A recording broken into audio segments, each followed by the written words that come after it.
Phillies president Dave Dombrowski and manager Rob Thomson had a lot of words come out of their mouth yesterday at the press conferences. Let's dissect what it means for the Phillies this offseason next on the PHLY Phillies podcast.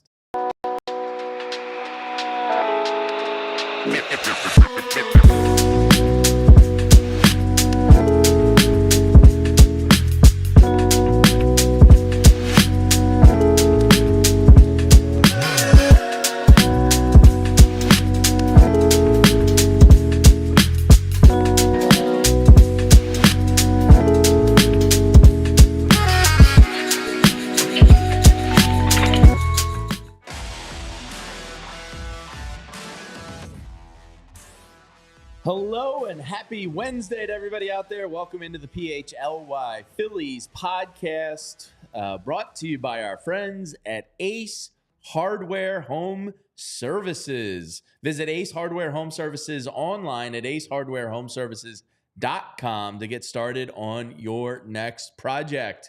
Thank you, Frank Barber, for the love on the hoodie. This was a good, solid birthday gift from my wife last year. I forgot I had it. And then I was pulling out the sweatshirt drawer, Renee, because it's like the last 48 hours are kind of fall temperatures here. Yeah, it's gotten cold. It's getting a little warmer after today, I think. I was texting yesterday. My family. The piggies are getting a little workout here, a little test. Not okay. I was texting my family. I was like, it's cold. It's time to bring out like real jackets. No more cutesy little like fall jackets, like real sweaters, real jackets, real hoodies. Yeah, my wife said, I think it's chilly. time for the duvet cover last night. And I was like, oh my God. I know. I'm trying to hold on bringing out my duvet. Chill. I was like, it's back up into the 70s next week. Heat's not going on until after Halloween. I put mine on last night. No duvet. The duvet is the bane of my existence. I didn't know they existed until I got married, and I wish I never knew they fastened existed. in the corner. All right, real quick. That's before something we get if you started, don't have Tyler, them fastened in the corner, they slide like crazy. Here's the real question, Tyler, since you didn't know duvets existed until you got married. It's true. How many throw pillows are on your bed from Bridget? None. No, we don't. We have obviously we have them on the couch, but the bed is just actual sleeping pillows. It's Renee. Great. All right, I'm gonna set an over under here for Renee's throw pillows on the bed at. It has to be an odd number. So I'll say 3.5 is a fair line. Do you have 4 throw pillows on your bed or more? I feel so 6. seen. No, I have 6 actual big pillows. Oh my God. Like regular size pillows. 6, I don't sleep with all 6 regular size pillows. What do you just like surround yourself? I do actually. Make a fort? Do you have like a top too? You just like slide into it? I do actually. So I like regular pillows. I have 6, and actually, to be honest, 4 of them are king size pillows, so they're huge. They're like body pillows, and then I have 3. 1, 2. Oh, okay. I have 4 throw pillows. They're like cute little ones. Vegas, and then my living room has like 8 throw pillows. Yeah, like I have a ton of throw pillows in my living room. I hate the bed throw pillows. But they're so nice when you make the bed and you like. What I love, and this is look how they're layered. Look how they're welcome to the off season. Yeah, I was saying I love being able to when you make your bed, and I'm really big on making my bed, and you fold. Oh, so shit, it's like the number one. But I don't make my bed every day with the throw pillows. That's only for if I'm hosting or something. Yeah, and they stay on the chair that never gets sat in. That's the throw pillow chair. And then when I'm like hosting, if you're hosting, what are you having the party in your bedroom? No, but like. Keep the door open, you know. Yeah, exactly. Listen, we're not getting into specifics don't go here. In my room. We're not getting into specifics. But, you clean up the room, you tidy up. I'm also like a dating woman. Like maybe I like to have my room look clean. So how many throw pillows? So anyways, not the point. When you're hosting, like how many They all pillows? go on the bed. How many is that? It's 4 throw pillows and it's a 6 big pillows. So it's 10 pillows. And then I just stack out. And they're I like the pyramid formation. Oh, it's such big I'll pillow. Take a picture sometime. Big pillow is going to be knocking on Renee's door if there's ever a pillow shortage. We need wow, Frank said 5.5. Women love throw pillows. They love them. They're so cute and they're decorative. They're a pain in the ass because every day my wife puts them on, and then I have to just throw them off, and then she puts them back, and it's just a constant. So I what have are we my doing throw here? pillow chair, and then I have a bench at the end of my bed that's for my king pillow, my king pillows that I can sit them on because they don't go on the floor. We're not putting pillows on the floor. Well, no. But yeah, Chris is saying in the chat, 12 pillows on the bed and 7 on the couch. Yeah, my couch now, 2, 4, 6. Oh, I have 7 on my couches. Are those throw pillows or are they like pillow pillows? They're throw pillows.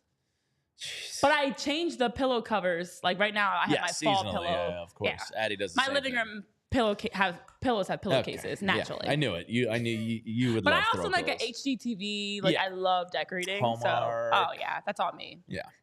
So anyway, welcome into the throw pillow conversation here on the PHLY Philly. You can tell the off season's really here. Welcome to the off season, guys. We're talking not Phillies. Throw pillows. The other pillows. Yeah. I wonder how many throw pillows the Phillies have. All right, 610. Yeah, that's exactly what I was thinking. I'm sure their wives have lots of throw pillows on the bed. I would think so in their massive rooms. Yeah, the bigger the bed, the more pillows you can have. I mean, the more you got to throw on and off, the more of a pain in the ass. You don't throw them. You play. You have. There's a system. Yeah. All right.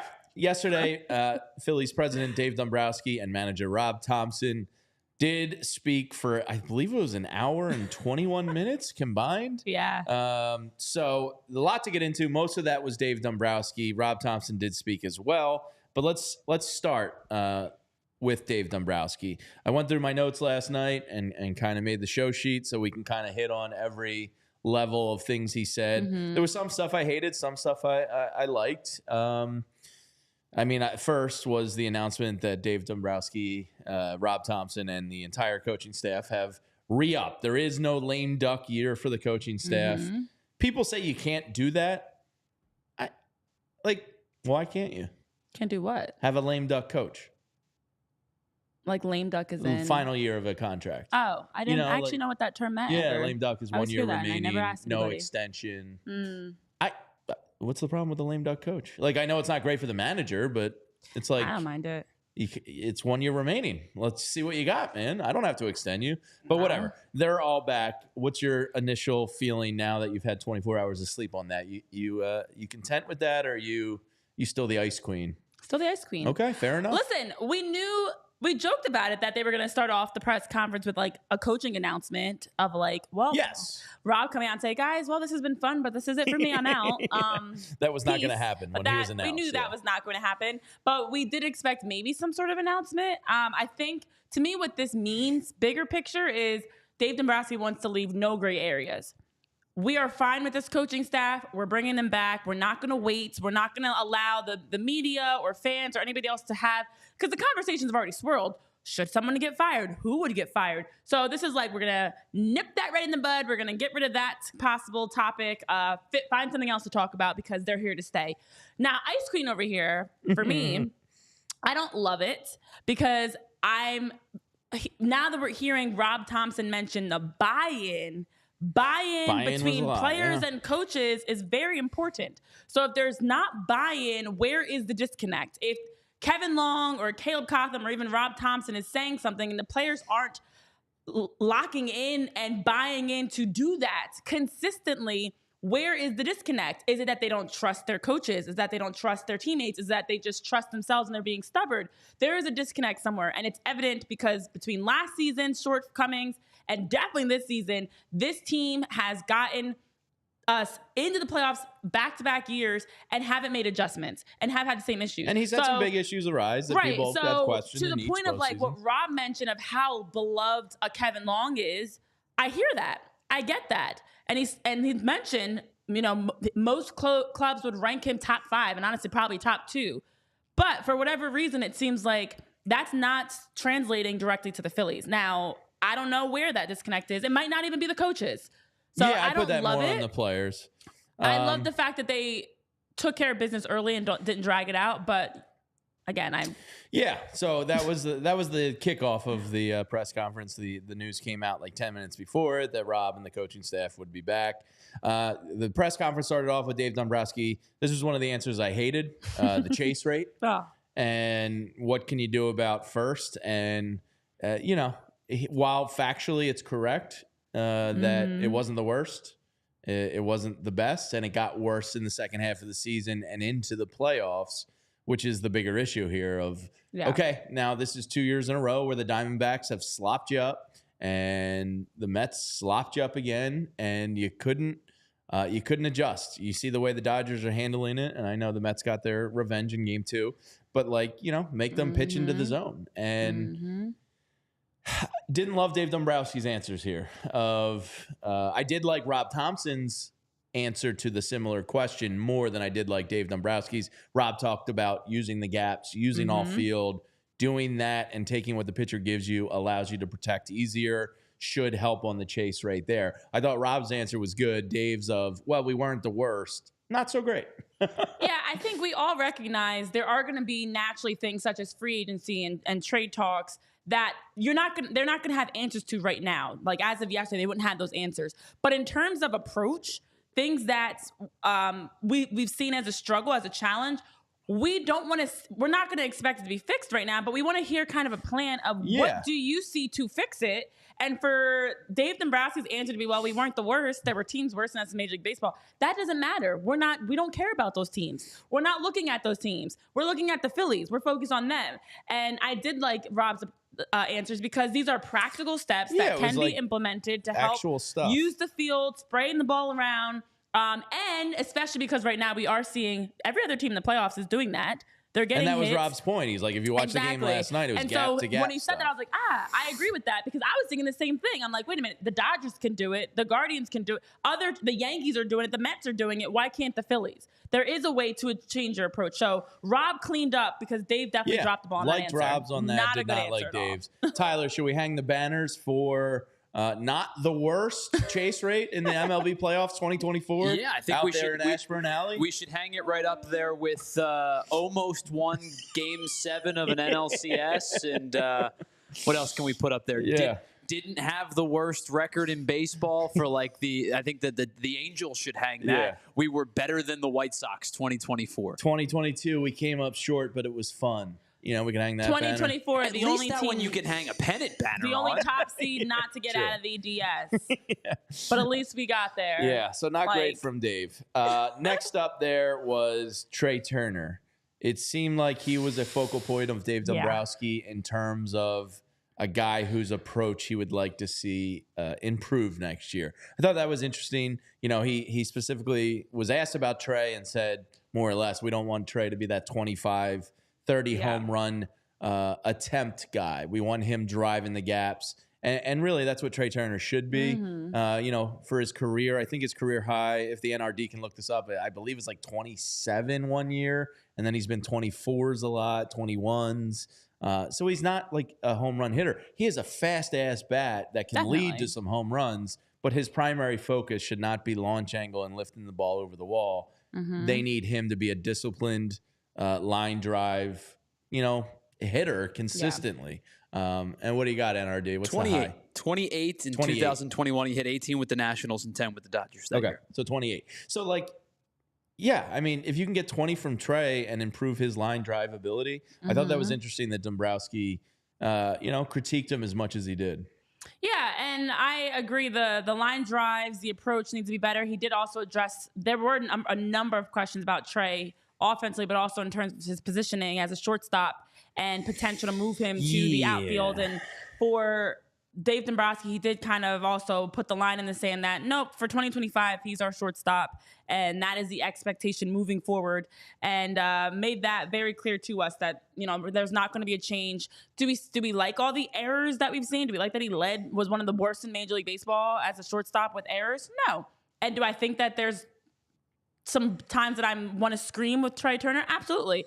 But the other thing I actually did not love about Dave's answer regarding Trea Turner is when he mentioned the postseason struggles and he said, I've got nothing to believe. Like, he hasn't given me, there's a double negative in there, which also threw me. He hasn't given me anything to believe he won't be good in the postseason in the future. And I'm like, he wasn't good in the postseason this year. So if we're looking at, like, can he be better next year in the playoffs? Yes. Can he also be just as bad next year in the playoffs? Also equally yes. And for him this postseason, of course, to have that lovely 200 batting average, a 294, 200, 494 split, and only gave us 3 hits and did steal a couple bags as well. 2 to be total. Well, he wasn't the worst. He wasn't the worst. He wasn't the worst. And that's the issue. It's like Trea Turner wasn't the worst. He actually gave you a few hits. There are some guys that went over. You look at a JT, you look at Alec Bohm, Brandon Marsh, but they're not $300 million guys with 9 years left on their contract. So, Trea Turner, who's expected to be one of the superstars, as Dave also mentioned, this team already has their superstars. They have their 8 all-stars. Trea Turner is one of those superstars, and what he's doing is not good enough. So hopefully the line drive and things can change. But I also feel like Trea is one of the guys not bought in. I'm just gonna. Well, I don't know. I don't know. Somebody's not bought in, and I hate to. I don't want to. This has me like pointing fingers at who is the guy. Well, I mean, it could be something as simple as they tried to get this through to him all year, and he kept trying to go for a home run launch angle. It's something as simple as that. So they said their big job this offseason is to help these guys buy in. It's not exactly like the most soothing thing in the world to hear, but it is the reality. Let's take a minute here and talk about something really cool happening this weekend, and it involves the good doctor. That is the National Thoroughbred League. On Saturday, October 19th, the National Thoroughbred League owns the day at Parks Racing with a lineup of 5 NTL races, National Thoroughbred League, and Philadelphia's biggest day of racing outside of the Pennsylvania Derby, the NTL President Philadelphia Cup, hosted by Dr. J himself, Philadelphia Stallions co-owner Julius Irving. You can do meets and greets with tons of Philadelphia sports legends, including Dr. J, Brian Westbrook, my man B. West is going to be there, Seth Joyner, Freddie Mitchell, plus many more. And there might be some New York Giants there as well, like Otis Anderson, Howard Cross, and the great Beasley Reese to make it interesting ahead of the big matchup on Sunday. Private beer gardens with great beers on tap, the NTL music stage with Philly legends and other performers, best in Philly food offerings, incredible art demonstrations, including Eric Way, the NTL's Guinness record holding artist in resident, fan fashion shows, and of course, the most exciting day of racing anywhere this year. The NTL has 10 teams from the Stallions to the New York Knights to the California Shamrocks, facing off in 5 consecutive races with 3 hours of higher stakes, building excitement, cheering sections, and a huge finale. There's nothing like it in sports, in horse racing or sports today. The doors open at noon and races start at 2:30. We're partnering with NTL to give diehards exclusive access to this event. Just show your email subscription at the gate for free admission, and for more information, visit ntl.racing. All right. Well, while we're taking care of business, Tony, Frank, K-Red, Ben, everybody in the chat, let me tell you about our friends over at Ace Hardware Home Services who have been sponsoring us this entire postseason. Because if you have a leaky pipe, maybe you're dealing with a heating issue, plumbing issue, anything that's going on in your house, Ace is the place with the helpful hardware folks. They've got all the professionals with decades of experience, knowledge, trusted advisors that can help you out. And over at Ace Hardware, they also have the convenience of knowing if you need to go in there to get equipment or anything like that, you can get a free estimate on equipment installation and replacements with those advisors that are going to give you options best suited for your home as well as your budget. And they also have emergency services available. So if at any point you need to go in and you have a chaotic, stressful thing going on in your home, you have an emergency, Ace Hardware Home Services will help you with that too. They've got the service you can trust and satisfaction guaranteed. They want to make things right, and they're thorough. No matter what, they have support for you with a wide range of residential maintenance, installation, home repair services available. Again, plumbing, heating, cooling, electrical. Regardless of what's going on in your home, Ace Hardware Home Services has people that can help you from the moment you walk in the door or for the moment you head over to their website. And if you want to check them out online to get started today on your next project, you can visit Ace Hardware Home Services online at acehardwarehomeservices.com to get started on that next project. The place with the trusted advisors, the experience, and all the equipment that you need to take care of any home projects. All right, Dave Dombrowski then picked it up with the trade deadline discussion, Renee, and this was another answer I kind of hated because, look, we all know the reality of Austin Hayes and an injury into a kidney infection. You can't foresee that stuff happening. No, of course right? not. You assume you're getting Austin Hayes, that mashed lefties. You bring him in to be a platoon player with Brandon Marsh. It failed. You know, like I can't grill Dombrowski too much for that aspect of it. The problem was Austin Hayes really the best guy for this team? You know, it was a strange deadline year in that it was the first year, I think in like over a decade, that no top 100 prospects moved. You know, they were in allegedly on Garrett Crochet and some others. but they ended up with Austin Hayes, Carlos Estevez, and Tanner Banks. And, he said they liked their deadline. Estevez, they said they were really happy with. They went on to say that both Hoffman and Estevez are likely not to both be back, one or the other. Estevez was fine, I guess. I wasn't really blown away by him. He did kind of at least put people in places in the bullpen and kind of stabilize it from that regard. Tanner Banks is fine. I don't know. I didn't like the excuse making for Austin Hayes. It felt like you could have said, well, we could have done more there in left field in hindsight. Yeah. And he mentioned with Austin Hayes, they're going to have to make a decision. He did make it a little bit clear that they have Marsh and Castellanos in the outfield, and they're going to take it from there. And then also, we already had known him, as he said before, that Austin Hayes was a guy that was on his radar, and that they were looking to try to acquire in the past, and it hadn't happened. And I kind of agree with you. I thought it was a great opportunity for him to be a bit more accountable. Yeah, like it's your job to get this right. Just say I made moves that didn't. I don't live in the world of putting all my eggs in one basket. I like to live with this understanding that things can go wrong. What's plan B? And what was plan B if Austin Hayes came in? Like, I feel like if Austin Hayes came in and struggled, I feel like with Carlos Estevez, plan B was, you've got Hoffman, Strom, you've got plenty of guys. But there was so much expectation in terms of Austin Hayes as a platoon. Austin Hayes, then an everyday outfielder versus a Tanner Banks, Carlos Estevez, that if you knew at the end of the day, if they struggled, you still had guys that could eat innings. You still had high leverage relievers. You didn't have to go to them. Austin Hayes was kind of, with this outfield's struggle to contribute offensively outside of Nick Castellanos, he was the answer for that.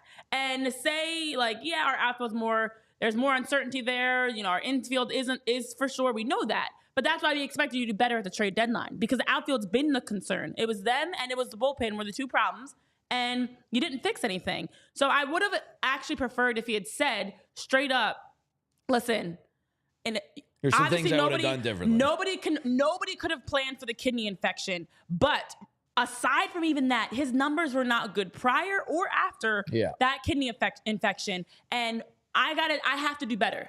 In my part, he said everybody's right now is at fault. Everybody had a role to play. That was your opportunity to say, I'm sorry, I messed up, and moving forward, we're going to be better. That's my direct impact on the team. It's not the first time that we've seen bad moves at the trade deadline. What? Rodolfo Castro was awesome here. So I really think this team in Great general. Great name, Rodolfo, isn't it? I don't know. I don't really love it. Rodolfo? I mean, I'm not naming my kids that, but So I have a really... I think it's a fun name. Not to take this left, but anytime I hear a name with Dolph in it... Yeah, it kind of rolls. I always think Adolf. Oh, that was a turn I didn't see coming. I know. I'm sorry. I was thinking more Dolph Lundgren, but okay. No. Yeah. When I hear Rodolfo, I don't know. It's not... I don't want any names with Dolph in it. Don't name your kids Rodolfo, Dolphin... No, nothing with Dolphin in it. But I do think part of the concern I have with the Phillies is the lack of accountability at times. And yesterday, there were a number of opportunities for Dave. And I thought Rob did a little bit better job of that. But I wanted them to, in those moments, say, I was wrong. I messed up. We will be better. I'm going to do my part. Next up was the slumps in the second half of the season, possibly playing into the playoff struggles that they had, or sluggishness. They did talk about perhaps taking it a little bit easier earlier in the year with some of the guys. I'm sure that's a sports science division, R&D, Dave Dombrowski, Rob Thomson sit down and maybe they try to, I know Philadelphia sports fans hate this term, maybe they try to load manage some of these guys, as it is Bryce Harper's 32nd birthday today. JT Realmuto looks like a guy that was never really the same coming off of his injury. Nobody's getting younger, and maybe it's something they do have a different game plan this year in terms of load management with players. Yeah. Side note, shout out to Ben Ace, who said, I think of Rudolph, the red-nosed reindeer, or dolphin. Yeah, so now that's, I feel that's like a little I'm more twisted. wholesome. Now I feel like my mind is super twisted. But anyways, it's not, guys, I promise. Hallmark. On the comments about just the load management, for everybody that's pissed off that Joel Embiid said he's not playing back-to-back days, I think this is partly where for us, we have to be realistic. Athletes are playing way more games than they have in the past. And baseball's always been a sport where there's so many games and so much. And just like we get mad that pitchers don't pitch complete games anymore and they're not going all 9 innings, I think it's time that we realistically look at, if you're going to have your core be 30-plus-year-olds, they're not going to be able to be everyday guys. Like Nick Castellanos did it this past season. Tremendous. Love that he played all 162. But a Bryce Harper, JT, like there were even a Ranger Suarez. We had talked about it with the amount of innings he pitched, that by like the middle of the season, he had already eclipsed and was in the top like 3 of his ever career innings pitched.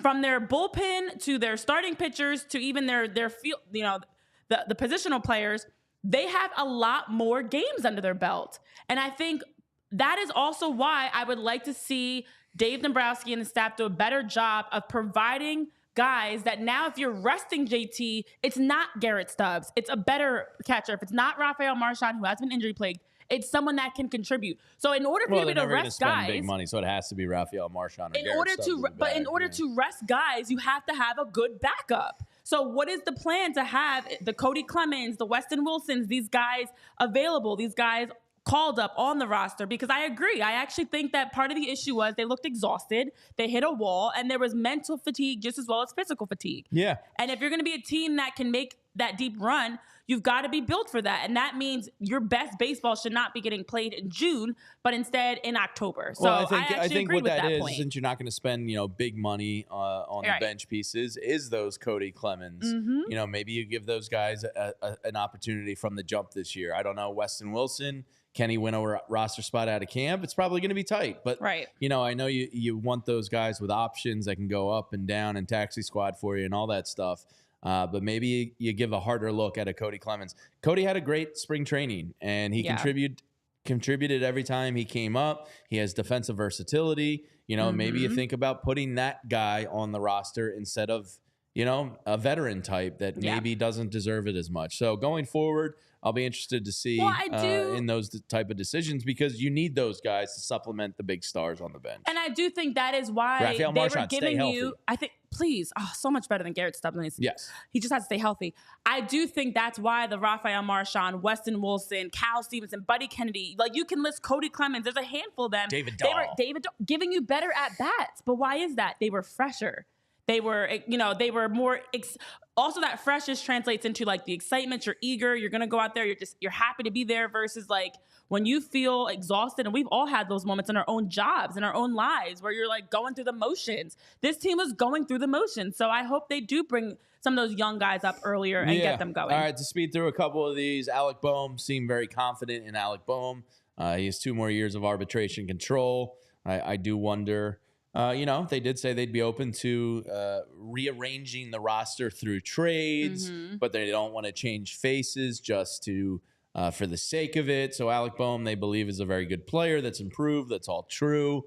They commented on him. They said the infield is set at every position. Yeah, they did. So Alec Boehm, most likely a long shot to get moved, but if somebody wants 2 years of cheap club control on a young, promising third baseman, I don't think you hang up the phone. I think you see what his value is. I like Alec Boehm a lot. I would be totally happy running back this infield next year.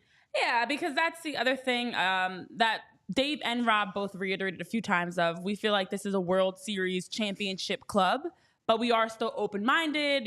We have a lot of good players, but we are open-minded to exploring what's out there, talking to clubs, seeing what ends up happening. That process just hasn't started yet, and sometimes you do have to trade good players for good players. So I know personally we've all been saying we don't want them to just run it back with the same group. And, of course, yesterday's comments felt very much like we're going to run it back with the same group.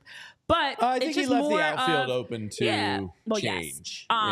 But it is more of the, they just haven't even had time to have these conversations yet. And no, that won't even start until the winter meetings. Exactly. Probably. There's time before we even get to that point. Of course, there's still playoff baseball happening right now. So hopefully that is something that is on the table, because if there is an option out there that makes sense, why not? You have a couple pieces that you can upgrade to be able to give this team better production, somebody that's ready now.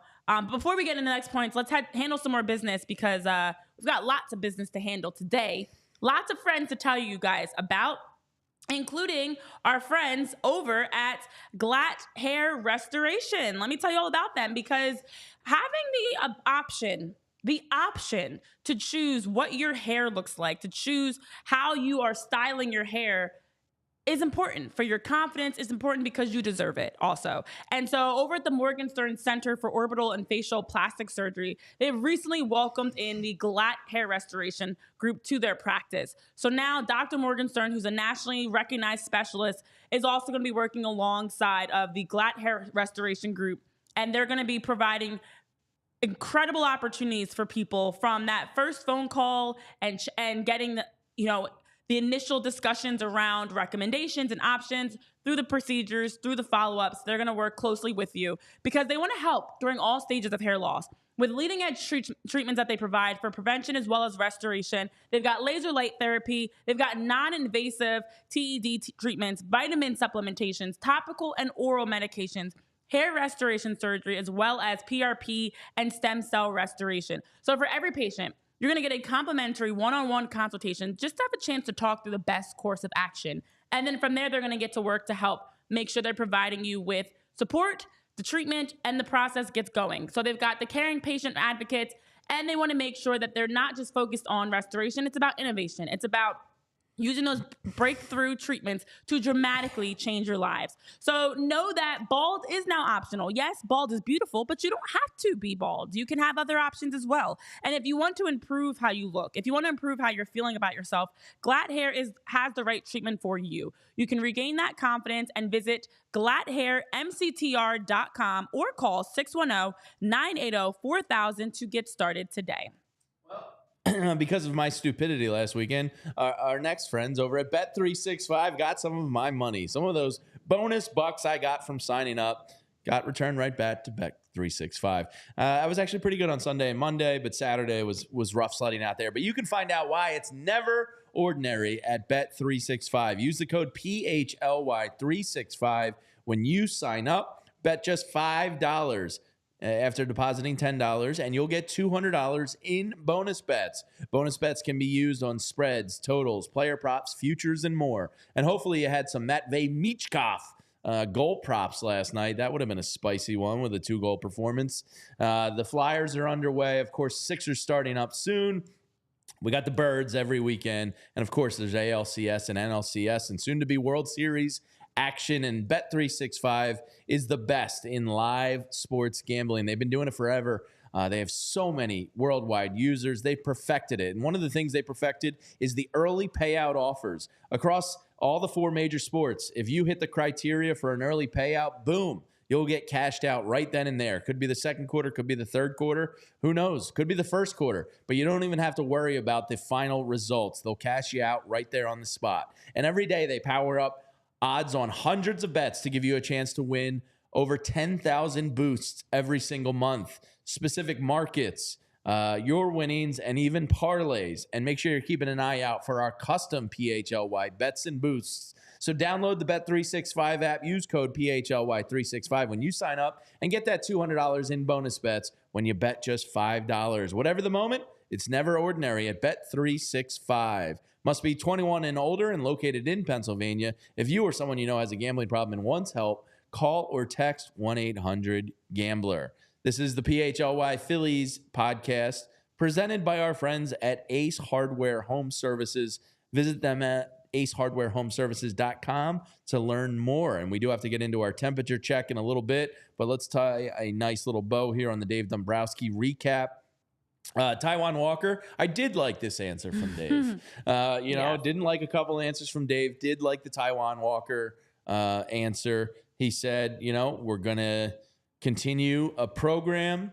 I think it was Alex Coffey asked if it was still going to be the weighted balls program that he was on, trying to rehab from what was it? The blister? Yeah. So they were trying to get his strength up, trying to get him back into that 93, 94 range.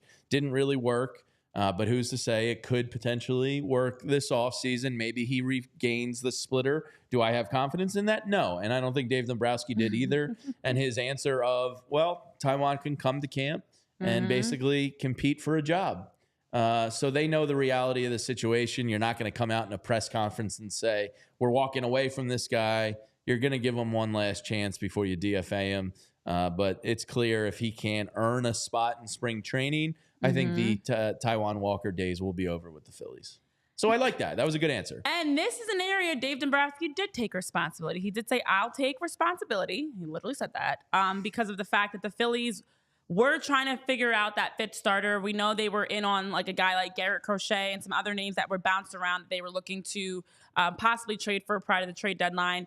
And this has been something that's obviously has been a big area that they struggled with. And it's unfortunate because as well as the starting pitching was 1 through 4, that number 5 starter cost them games in the regular season. And although that doesn't directly correlate to why they were bad in the playoffs, it does correlate to the mojo of the team to be dropping those games, and that feel like an automatic L, especially when Taijuan Walker took them out. So appreciate that they took the responsibility there, and appreciate the fact that Andrew Painter, aka Andy, apparently was discussed of being in the mix. I think possibly Toy Story being with the name Andy. Yeah, sure. Immediately.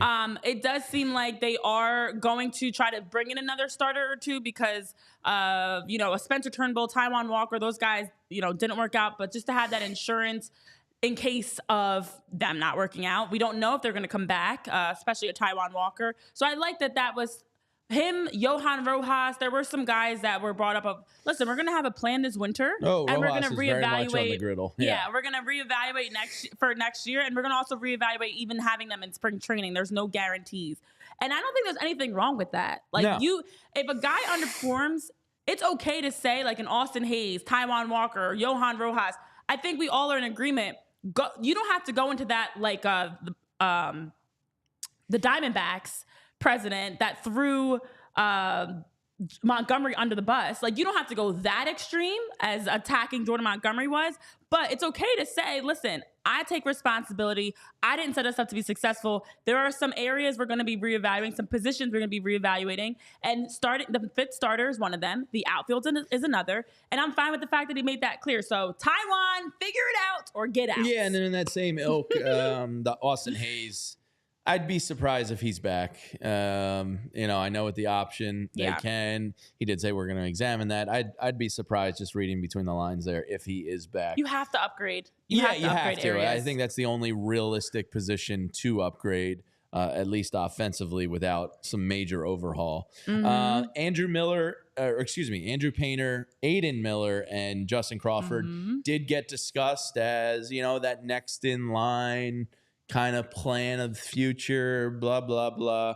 Andrew Painter, he did say, is going to contribute to the club. They have to figure out his load management, what his innings max is going to be. And as we've talked about, does he take the David Price approach? Right. If you get Andrew Painter's arm in the bullpen late in the season, that would be spectacular. I mean, a guy that can throw 100 with that movement, to get him some experience, some big game experience in that David Price 2007 type of role. That would be pretty cool. He did kind of allude to Justin Crawford potentially having a chance at making the spring training invite list, which would be very cool. That would be something that I think would give some juice to Phillies fans a little bit.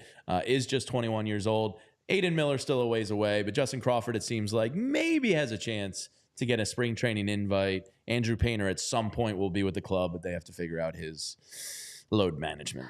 Yeah, my thoughts there are, and it was asked, is anybody ready come 2025? Are any prospects, any of this young talent that we've been watching from a distance, are any of them getting closer to being ready in 2025? And so it was nice to hear that they're considering even inviting someone like Justin Crawford, who's been getting between the Arizona Fall League and all the different prospects events, futures, all the different things they have going on.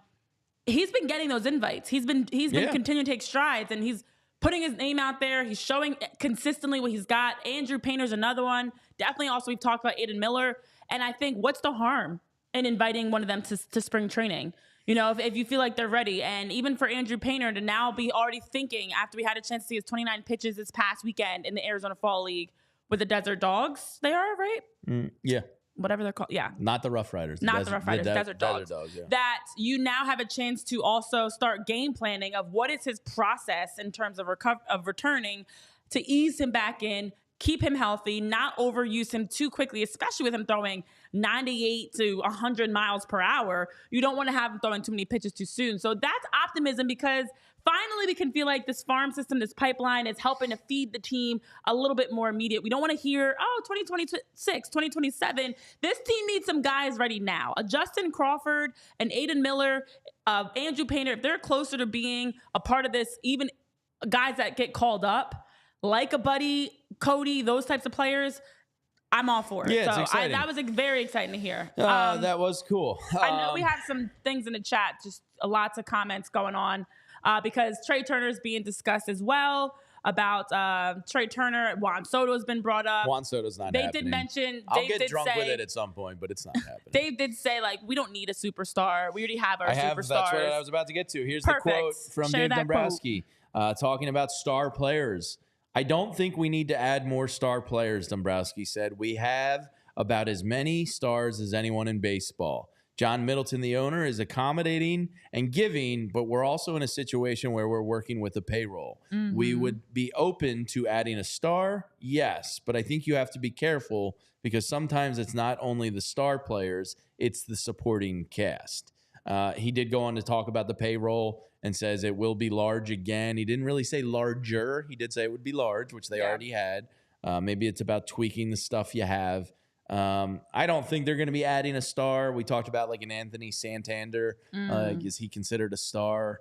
Not really, but he's a damn good baseball player. Types of moves like that. But I do think the fringe supplemental pieces, i.e. left field, and, possibly center field. If Brandon Marsh has value in this league and you can flip him for somebody or something else that you like the roster flexibility more with, you're open to that type of stuff. But I think center field and left field is where you're going to see the changes. I don't necessarily think it's going to be a star, but it better be good. Here's what I want. No stars. Well, unless it's Juan Soto, then sure, come on down. Yeah, let me minus Juan Soto. Come on, Juan. I will personally go pick you up and bring you here. But the Phillies don't need stars. What the Phillies need are guys that have grit, heart, pride, passion, energy, and that are going to come out there. And honestly, I want an underdog. I want a guy that's going to come out and make it difficult for, at times, Rob to have to figure out, wait, am I going to start this, an Alec Bohm, Bryson Stott, whoever, or this guy? I want guys that come in and personally want to compete to be an everyday player. Like Austin Hayes had that opportunity to come in and lock down left field. Kidney infection and also just his poor offensive production aside, wasn't able to do that. But bring in that guy that's major league ready, hungry, and has the talent to actually fight to be whether a platoon piece or an everyday piece or just a piece of the roster in general, but it's gonna add to the overall morale and heart of this team. I think they need some blue collar, gritty players. That's all I need. Doesn't have to be a star, because to be honest, the stars sometimes come in with these expectations. They come in with this entitlement almost, versus the guy that you bring in saying, listen, I don't know what your role on this team is going to be, but every day we're going to give you an opportunity to prove and earn it. And a guy that's going to go out and actually earn it. Yeah, that's all I'm looking for. A name came up in our Discord yesterday. We were talking about trades and in the Phillies channel. And I think it was Tim Willie, a diehard out there, brought up a name like Seiya Suzuki from the Cubs. The Cubs are another team that, probably could listen to some offers about rearranging their roster. I don't know if somebody like that becomes available, but he is a right-handed bat with some good plate discipline. He's bottom 10% in chase rate. Yeah. So maybe get creative like that. He's got a little bit of pop, can drive in some runs. That would be a very fun change there, but we'll see what they have in store there. And then the last one from Dave before we tell you about some more friends. The Ranger Suarez comment did not love. I know you're still struggling. Well, to say you're open-minded to having them in the organization to me sounds like you're open-minded to moving on from them. Correct. You are correct with that. Now, Ranger Suarez, just as a reminder, is one of the greatest playoff performers, frankly, in baseball, but that I've ever seen with my own two eyes in a Phillies uniform. Maybe they think they can't afford him on an open market, and that's, you can't dump me if I break up with you type of thing. I don't know. We'll see what happens. Hopefully the market value isn't like outrageous and you can hopefully hold on to him. But this man in 37 and 2/3 innings of postseason ball has a 1.45 ERA. He allowed 27 hits, 1.45 ERA, only 12 walks, 40 strikeouts, never seems frazzled, has ice in his veins. I am not ready to turn the page on Ranger Suarez just yet. But again, maybe they know Ranger can go get $25 million a year, and they don't have that in the budget. I hated that answer as a Ranger fan. I didn't like that either. The reality is, financially, we know they might not be able to afford him to keep him. But in addition to needing those blue collar gritty players, you need guys that are going to step up when the stage is biggest and step up come postseason time. Ranger Suarez is one of those players. Yeah. Did he have a bad September? And did he have also in one of the seasons we mentioned where he threw the most innings? When you look at his career numbers, one of the top career numbers in terms of innings pitched and games played. So we expected a regression because his arm, he physically was in a spot he had never been before. But come playoff time, that's familiar territory for Ranger Suarez. He knows how to handle the big moments come postseason time. You need to add more players similar to Ranger that in the regular season, like it's like a practice player versus a game player. I don't want the practice guy. I want the game guy. I don't want the regular season star. I want the postseason star that does just enough in the regular season and then steps up come postseason time. Bullpen, so find a way to role, keep him. Yeah, like if he's got to be in the bullpen, if he's got to split time, if it means he pitches less innings in the regular season and you rest him a little bit more, similar to your positional players, find a way to keep him and find a way to manage him much better. He's definitely clutch. And K-Red is saying, and yes, he's our sweet baby boy. He is our sweet baby boy. And you don't just move on from sweet baby boys. You just don't, especially the ones that show up in the postseason. All right. Again, let me tell you about a friend of ours that I was in recently on a road trip, and I saw a Rite Aid, and I pulled right over, and I said, the girls need a snack. I need a bottle of water. They got all that and more, but it's also fall allergy season, and everybody I know is suffering. So you should stop into the Rite Aid, and maybe you haven't perfected your over-the-counter formula. We'll stop in, talk to your friendly neighborhood pharmacist, and they can help you tackle this even more. Maybe, they can tell you to stay inside more, shower more, check the pollen count in the morning. The main culprits in the fall are plants like sagebrush and tumbleweed and pigweed, dust mites, pet dander, and fur. They can help you with all of this and what to avoid. And maybe a dehumidifier at night could help you with these. So sign up for Rite Aid Rewards, and you can get relief all allergy season long. Head to riteaid.com/rewards, and you can receive emails with pollen counts for your areas. Maybe you need an uptick in showers. Keep windows and doors closed and run the air conditioning more. Wear a protective mask while gardening. They can talk you through all of these things, and they can also help you with the over-the-counter different things you can try. Some nasal decongestions, tons of stuff. They can help you, Nasacort, whatever it may be. They'll point you in the right direction. And ask your pharmacist for a different type of allergy medication if what you have isn't working right now. You can always ask your neighborhood Rite Aid pharmacist for recommendations on ways to get relief during allergy season.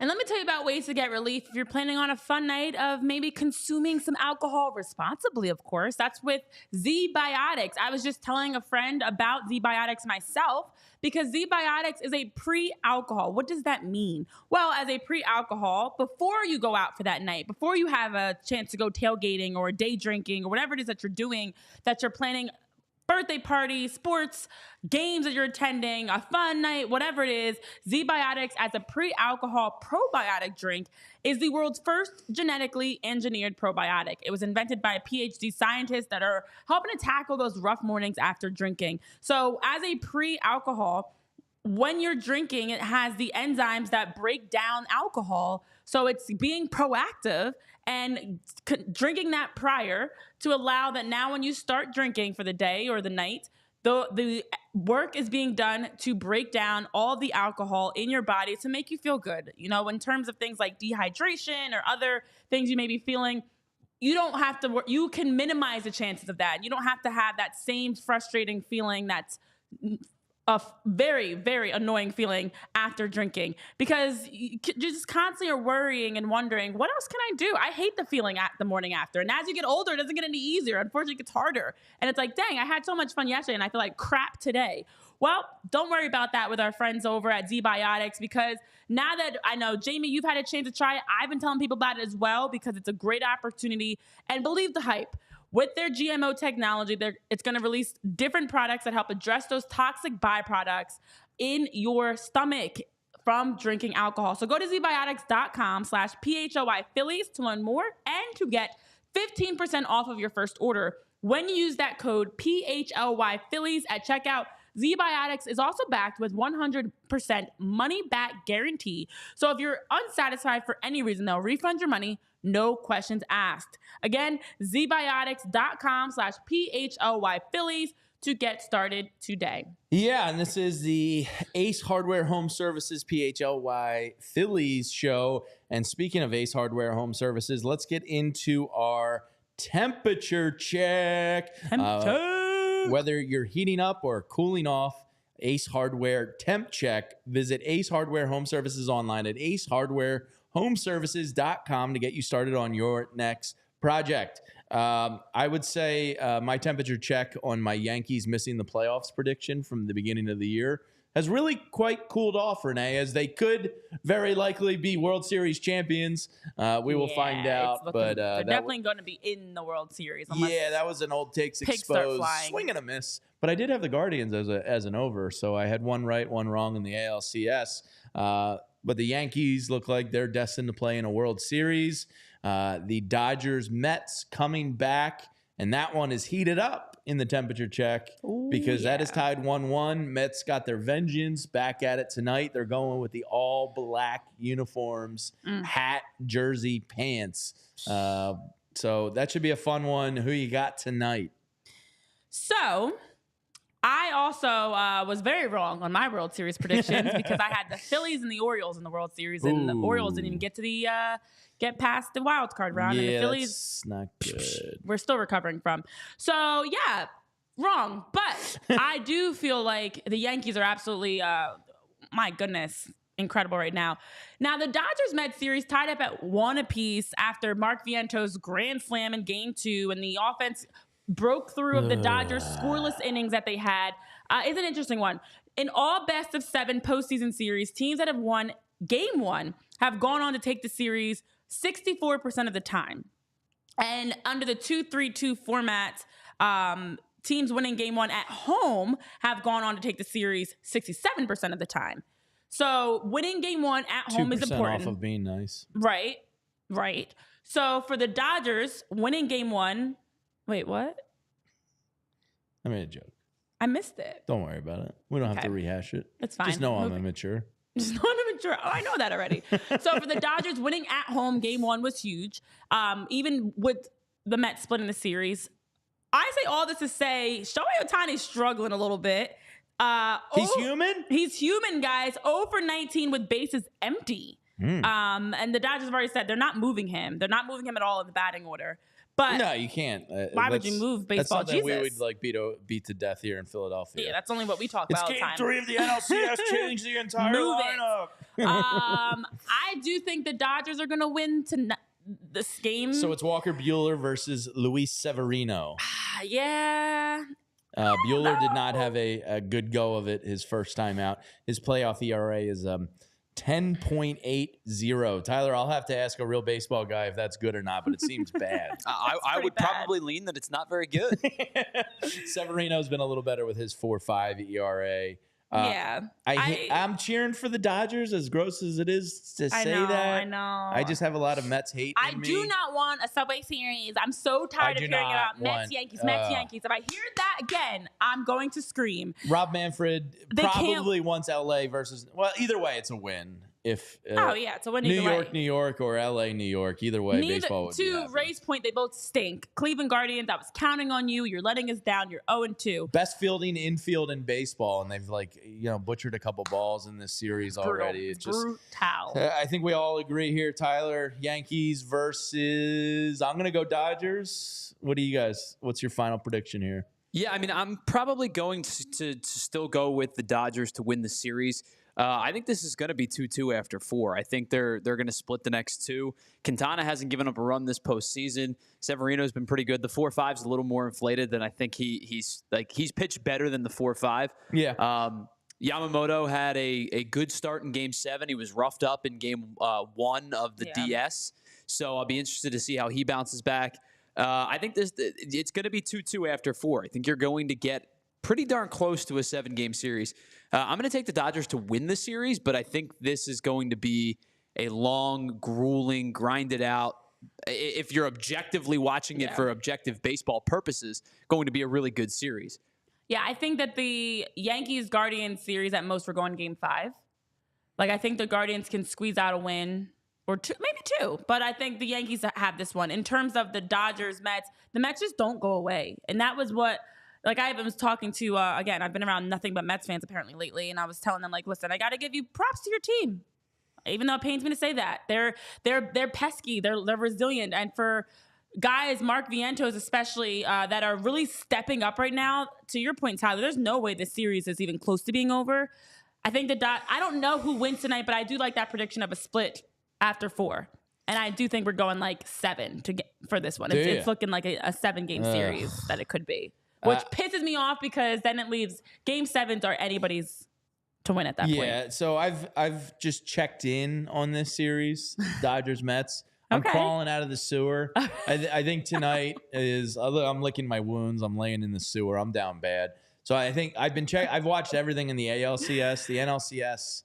I think tonight is the first game I'll watch all night. It's hard because the Phillies could be there. Yeah, it's so painful to watch. I'm a sore loser. It's like watching an ex move on with somebody else and be happy. Like, we don't want to see this rolling on as great baseball, 9-0 win. Yeah, but in that situation, Renee, if you're talking about an ex moving on and being happy, the Phillies were the toxic partner in that relationship. Yeah. They were. Like, the Mets were the substantially better team. So true. And they moved on to a substantially more important series. Oh, dang it. Yeah, I was. The Phillies were you're never going to find anybody better than me. And we're finding a better series than the Phillies. I watched the other night when it got tight. The Mets were up big in Game 2. And the Dodgers, crawled back. I think it was like the 6th inning. They had a bases loaded. They got 1 or 2 runs. And I was like, I need an LOL Mets right now. Like, I need air. It's more of an OMG Mets that we've been getting. Yeah, and they got out of it. And they've been loading the bases so much. I know. Because they're actually giving good at-bats and staying disciplined at the plate and grinding out, using the field and singles and all this stuff. And that's also driving me bonkers. So please, Dodgers. Tonight Sad to say, please, Dodgers. Watch all 9 innings. Let's go, Dodgers. Oh, my God. A Yankees-Mets World Series would just be too gross to handle. It's already happened once in my life in college, and I was around a ton of New Yorkers, and it's just nauseating. Not to be triggering. You've got like a personal vendetta against Mets fans, more so than just like 50% of my college. More so than just being a Phillies fan who hates the Mets. Like, there's an extra level of vendetta for you. So not to be triggering, because we just actually went through this with the Super Bowl, and we also went through this with the NBA championships, where I keep finding myself like, who's the best of these awful options that I want to win? And every single time, the person I wanted to lose is the person that's won. I didn't want the Celtics. I don't want the Taylor Swift and the Chiefs. Like, every single person I wanted to, although I didn't want the 49ers either. So that one I just sucked. So here we are again. Yay. So I'm just, what I can't have happen is don't need a Mets-Yankee series. And I don't want the Mets to even think about them winning a World Series. Like, again, the baseball world will explode. So we need to have the Dodgers. Actually, come World Series, do you prefer the Dodgers or the Yankees to win? I'd rather the Yankees win because they already have so many that it can't hurt me. Yeah, but I actually like them more than the Dodgers. I've already laid out why if it was Yankees-Dodgers, I would root for the Yankees. And it probably wouldn't be rooting. It would probably just be like hoping a pull. Yeah, hoping the Dodgers lose more than. Yeah, I mean, I think of the 4 teams that were left, the only one that I would, quote, root for is Cleveland. Same. And it doesn't seem to be a lovable loser fan base that deserves something won since better. 1942, I think, or 1945. It's been since they've won a World Series. I think Cleveland would be it. I've said to you guys earlier, like, I think I would probably prefer a Yankees World Series second. of the four teams remaining. Not the Guardians and the Yankees. And all right. Well, we're wrapping see. up. We did miss one note. PTI used to do a thing. Was it PTI with Stat Boy, Tony Reale? Yes. And there we go. Things we missed. And he would either correct misinformation that they gave out on a stat or something they meant to get to. I see a message up from the NRD here back at our Taijuan Walker conversation, just to put a little things we missed there. Tyler, what was that note you had on our friend Taijuan? Of the qualified pitchers last year who had at least 100 plate appearances against them, apparently you can make the sample size as small as 10. And I'm like, that could be literally anybody. Yeah. So I brought it up to 100, which is, about it's a handful. It's enough handful of games to have a sample size. It excludes the Tyler Phillips of the Correct. world. Yeah. Taijuan Walker ranked dead last in run value with his splitter amongst splitters in baseball at a -22 run value. He also ranked 6th from the bottom with his sinker at a -12. There were 5 pitchers ahead of him. Every single one of them had thrown at least the same amount of innings, if not more. But the splitter was qualified as one of the worst pitches across all of baseball. Wow. This is lovely. Good stuff. If it makes you feel any better. Well, farewell to Samsung and Roku folks and you diehards. Thanks for hanging in. That's not good. Taijuan Walker, not good. But, one of the few good answers I liked from Dombrowski was... It's funny that we bring this up. He's guaranteed nothing. Renee, you and I did a show, and I actually went back and found the VOD that we posted. And it was about a second-year Taijuan Walker regression. And you and I were like, yeah, this thing's not going to get better, and likely it's probably going to get worse. And the number that you and I provided was like, what if he posts a 4.5 ERA? Like, that could be bad. God, I would have killed for a 4.5 ERA. 4.5 would have been a godsend. Please have a 4.5 ERA. Yeah. I just also think there's the question of, is this a fluke or is this really who they are? And I feel like a lot of guys right now for the Phillies are showing us this is who they are. Age alone makes it tough to swing things back in the right direction. Like once your numbers start regressing as you're getting older, it's really difficult to have that late age surge. And then on the other side of it, you also just mentally are in a really bad place. It's hard to get out of that. This is such a mental game. Sports are so mental in general. It's hard to magically fix when your ERA has gotten so bad and you're a guaranteed L every time you take the mound. So, all that to say, terrible stats, but I am appreciative that at least it seems like Dave Dombrowski and his staff are really putting the pressure on Taijuan Walker and okay with the fact you're probably going to have to eat the money. You're probably going to have to figure out a way to move on from him. But if he's unable to... You made your bed, now sleep in it. And that's it. I mean, you can't do that for everybody. There's a lot of large contracts they have. I know in the chat you guys had a whole Trea Turner conversation because a number of you are not happy with Trea Turner. None of us are happy with his production. I don't think Trea Turner's happy with Trea Turner. I don't think so either. But the reality is the Phillies have a lot of work to do in these next months, and we have plenty of time to talk about it. Yeah, we'll be back tomorrow at 11 a.m. Thanks to Tyler Zulli, for Renee Washington, and thanks to our friends at Ace Hardware Home Services. We'll be back tomorrow at 11 a.m. and we'll see you then. Thanks, everyone. Bye. We all silly like the mayor.